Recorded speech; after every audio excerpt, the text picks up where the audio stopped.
And we continue. So these are the factors that actually help us or help shape the internal structure, the internal pay structure.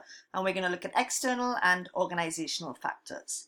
So here are a lot of here are them. So these are the external factors we're going to look at here. Economic pressures, government policies, cultures, customs, stakeholders. These are the organization factors that we're going to consider. And then, of course, this is what we've already talked about, what our structure is going to look like when it's complete. We're going to have clear levels, differentials, or criteria. So again, this is what we're going to consider before we, come into all of this. So externally. So economic pressures are a big reality, okay? In fact, for those of you who've done econ, Adam Smith was very clear that the economic market forces. He was like one of the major economists at the time. He was clear that those market forces should actually influence pay and structure, or influence pay rather, pay structures. So the supply and demand of labor and the supply and demand for products and services also affects these internal structures. So what are we saying there? If there's a huge amount of people out there with the skill set we need, that means there's a high supply of labor. Therefore, if I need a lot of people, the supply is there for my demand. But if there's not many people out there with the skills I need and there's a high demand for those people, then I'm going to be a little off balance. So the same thing with supply and demand of products. I know that's something we're all very familiar with, but let's now look at supply and demand of the actual labor that we need. Okay. Now, the other reality is, let's say our competitor starts doing things better than us, or cheaper than us, or adding more value than us, or our customers' tastes change, then the reality is we may need to restructure our organizations to suit. We may need to stop making one product and make something else. We may need to ensure that our people have more skills to maybe, I don't know, work some automated system, have better IT skills or better customer focused skills. Those changes externally, those economic changes or competitive changes, may mean that our employees themselves may have to change in some way. This is a big one which we'll touch on all the time. In fact, we'll take some time looking at this, but basically the laws and the regulations of the government, the Equal Opportunity Act, the Equal Employment Laws, basically do not allow us to discriminate on gender or race or religion, so that I can't decide, okay, a man and a woman are doing the same job, I'm going to pay the man more. It just can't work that way. And of course, you all know we have legislation regarding minimum wage, which means that I'm not supposed to be paying people under minimum wage. We know that's not always enforced.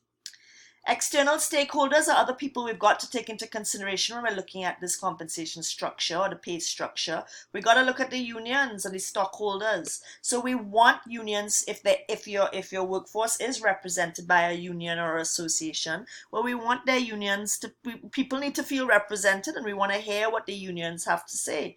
And of course, the stockholders, if your company is floated on the stock exchange or if there are stocks, well, then you really want to they are the people who are really making sure that the senior executive people are not paid huge amounts of money. All the profits are not going back in salaries. Those are the shareholders, are the ones who really should have their eye on that. Okay.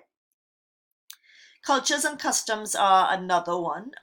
What is the culture regarding pay and the differentials between pay? In some organizations or in some cultures, it may be that your supervisor should not be making that much more than you. And in other cultures, it may be that there should be a huge gap between you and your supervisor. And this was another interesting philosopher here. In ancient Greece, Plato, he believed that the richest people should earn 4 times the lowest pay.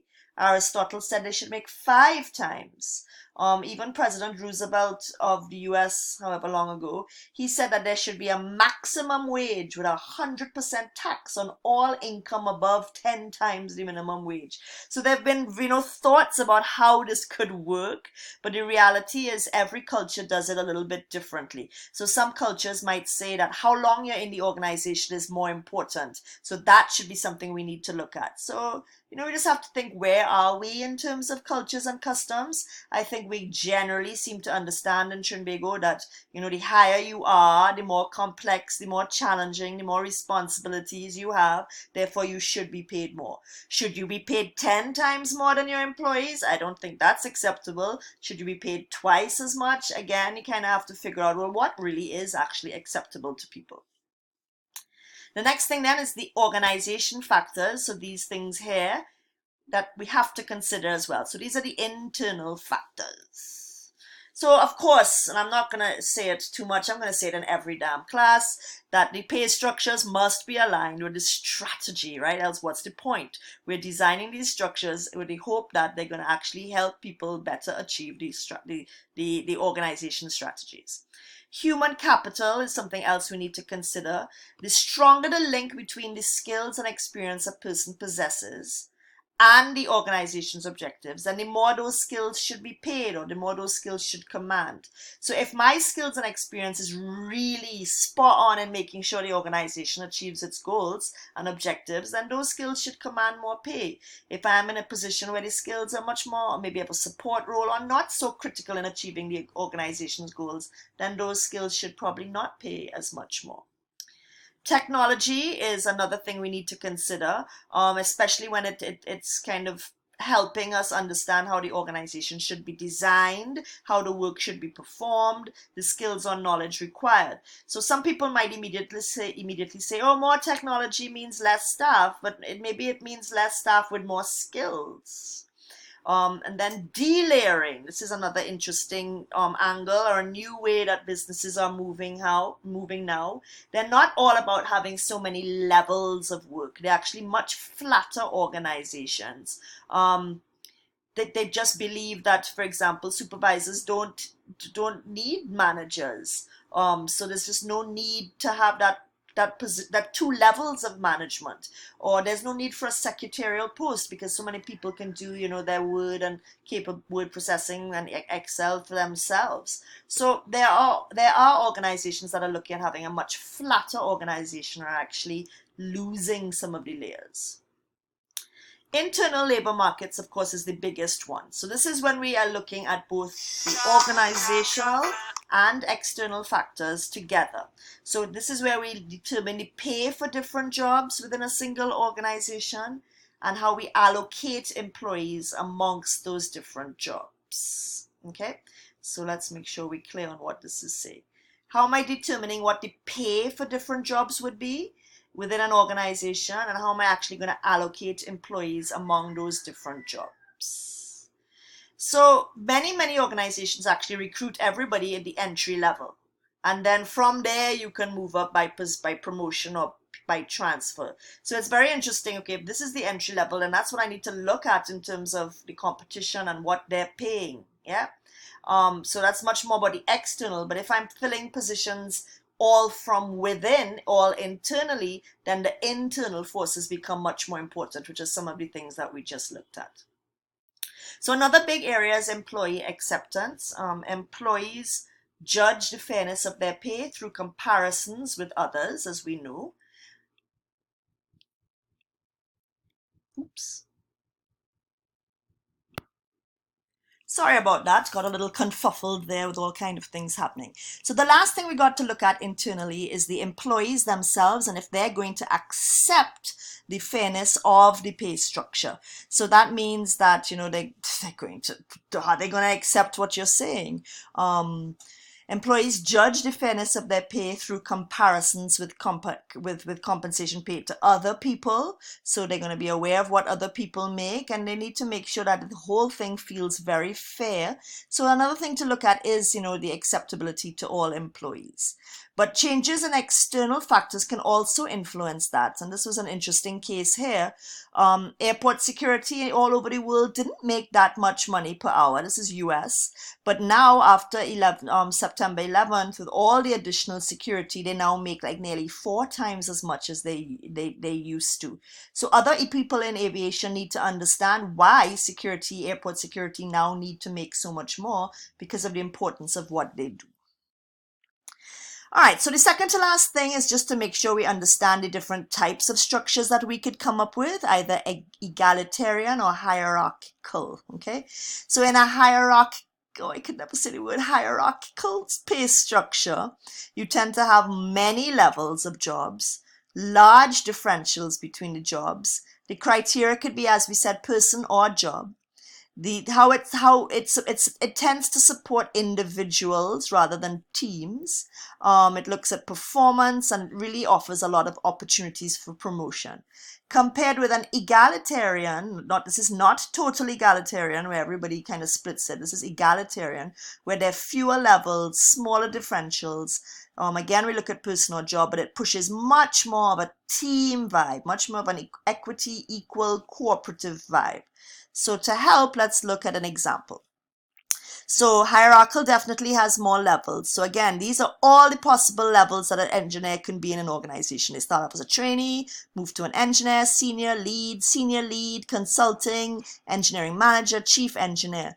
Compared with an egalitarian, which has less layers. So here we're suggesting that, it's all about promotion. You can work hard and get promoted. There's opportunities here. But in this one, we're saying that not quite so much that. So here we're pushing the idea of the individual can work hard and be promoted because of his individual contributions. But in the egalitarian one, we're more looking at the fact that it's about people have a broader range of jobs to do, and that people have, generally more an equal amount of, is that the way I'm going to say that? Equal value that the jobs are bringing. Again, there's no right and wrong. It's just what the organization wants to do. Do they want to have more levels and push this individual promotion, or do they want people to have more broader scope and it's much more about team? So egalitarian is also called delayered or compressed because, as you can see, it's nowhere near as many levels as the first one. Okay, so I think that's more or less saying what I'm saying. So more hierarchical structures are related to greater performance when the workflow depends on individual contributions, and the egalitarian is certainly based when you need more teams or more collaborative units working together. So for example, firefighting, rescue squads, manufacturing, maybe even hotel customer service, is definitely the need for team. Okay. And the very last thing is coming back to these three areas, which we're always going to look at in terms of why we're doing what we're trying to do, the benefits. So remember I said that efficiency, fairness, compliance. Let's go. So the efficiency, an aligned structure has the potential to lead to better organizational performance. Employees are generally going to feel that, that they are more motivated and will perform at a higher level. Internal pay structures definitely imply that if you're promoted or if you have more skills, that you're going to be paid more for that promotion and those skills. So that encourages people to perform. And the more, this is what it comes down to, the better performing teams you have or the higher performance levels demonstrated by your employees, well, the more competitive advantage you're going to have. Fairness and equity, of course, we're going to look at that from a pay structure point of view. Some argue that if a fair and sizable differential among jobs is not paid, employees may harbor ill feelings, resist change, become depressed, and not perform as desired. So let's say I have a small differential. I see how hard my supervisor works. Am I going to be inspired to actually want to be promoted to that position to get 10% more than I'm making now? There are some people who it's just not worth the additional effort. The differential between one level and the other is just not enough for them to actually continue to work hard. Okay. However, the other school of thought is that small differentials, which is like little differentials between each of the layers, it pushes more team vibes, more commitment to the organization. And of course, in terms of compliance, it's whatever legislation they have. So I know that probably seemed like an awful lot all at once. But again, what we're trying to do is look at the 4 key areas. This one of our entire pay model, which is everything we need to consider under compensation. And we looked at alignment. And we're basically trying to make sure we understand what alignment means and how we can get alignment within the organization and against the strategic objectives. And we looked at the whole idea of pay levels, pay structures, differentials, the criteria, how are we actually designing that pay structure to suit. And then of course the end result, our objectives are always going to come back to this is what we're trying to achieve by doing that. So I appreciate you may need to listen to this a few times. Please read it. It's all so clear in your textbook. It's using the same examples, models, etc. So please make sure and go through all of the material. And of course, if there's anything you're not sure on, just give me a call. No, don't give me a call. Email me or send me a message on eClassroom.